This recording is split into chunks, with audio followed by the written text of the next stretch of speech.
Well, housing prices are 22% lower from a high set last summer, but can we expect the trend to continue throughout the rest of the year? With his thoughts on the issue, founder of the Jim Bottrell Real Estate Team, Jim himself joining us here in the studio. Jim, we were just talking, and I want to kind of catch the viewers up here. There's a lot of times we see these stats that are released, that people follow very closely, but boots on the ground for somebody that is actually seeing it in real time, you're maybe interpreting and seeing a very different set of numbers. Can you step through maybe what the public sees versus what you're seeing? Yeah, so statistics, you gotta love them, right? Numbers never lie, but you can make them say whatever you want them to say. So what I was telling you earlier, what was the big story last month? And I'm going to show you that statistics really don't mean anything. All these reports, these articles, people saying this index, that index, all says prices are going down. So the big story last month in March of 2023 was real estate home prices snap a 131-month consecutive streak of going up. Housing prices now going down. When did housing prices really start going down? Last July. Yeah, over the summer. Last July. 9 months it took for the statistics to catch up for what's really happening. So your other question is, what is happening today? So me selling real estate every single day, boots on the ground, real-time information. Despite what the statistics said, I will tell you that we are seeing a market that is stabilized. We are seeing prices going to go month over month, they're going to go up. So forget about the 22% that's gone down. I think what I'm seeing is the overwhelming, the shortage of houses, interest rates have come down, overwhelming number of buyers. We are seeing a stable market, and I think that we've seen that correction of 22%. I'm very cautiously optimistic that we've seen the bottom of that. And that is happening right now. Statistics won't show this for months. And that's the thing that we'll be talking about maybe 3 months from now. When it comes 3 to 6 months from now. We're going to talk about this, yeah. Well, we'll quote you here. Do you think that the shortage of homes that, of course, so many people were talking about, where it was, people offering cash, offers well over the asking price, do you think that's going to be something that also starts to balance out as well? No.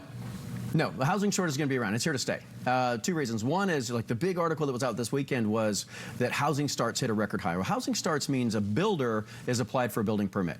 Those houses aren't going to hit the market for years. But the real problem that we're having with shortage comes from all the homeowners right now that have an interest rate that starts with a 2 or a 3. They are not going to sell their house and give up that 2 or 3% interest rate. They are dug in like Alabama ticks. They are not going. I make you laugh every time with that. You do, because I'm from the South, so I know. They are not going anywhere. All right. So those houses are never going to come available. Now, that shortage of houses is going to always provide support for a housing market. Now, when it comes to seeing numbers like 18% of foreclosures, is that, what are your thoughts on that? And is that something that, again, is a delayed number of what we're seeing, or is that reflecting the reality? No, neither. That is somebody trying to get somebody to read their articles. Housing, I read the article, and I actually chuckled when I read it. Said, wow, foreclosures up 18%.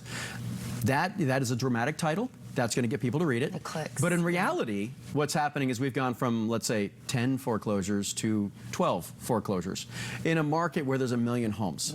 There aren't any, and there are not going to be any. There's a couple reasons we won't have that. Is people have tons and tons of equity. They're not going to be forced in a distressed situation. Also, you have buyers today, the homeowners today, very different from the homeowners back in 2008. You actually had to qualify for your own. Sure. All right. You didn't have to do that in 2008. So the only foreclosures we're seeing, and I've seen a couple, but these are properties where the owners have passed away, and maybe there are no heirs, or maybe they had a reverse mortgage and there's no equity in that house right now because the market came down and the mortgage was going up, to where the family just really doesn't have an interest in doing that. Yeah. Now, those foreclosures, they're not going to hit the market. There's a lot of buyers out there saying, I'm going to wait for the market to hit the bottom and I'll buy a foreclosure.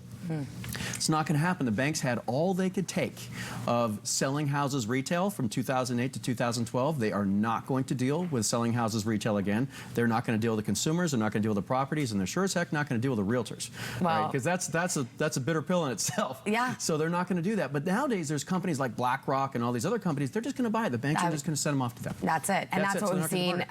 Also disrupting what is a very volatile time right now. But as you said, maybe the correction is over, and we can start to see some of these things start to level out. Yeah. Jim, we appreciate you joining us tonight. Of course, we could talk, all about this and the predictions of what you see, but we will, of course, have you back in to kind of tell us what we're seeing as we get into those summer months. Can't wait. Thank you. We appreciate your time tonight.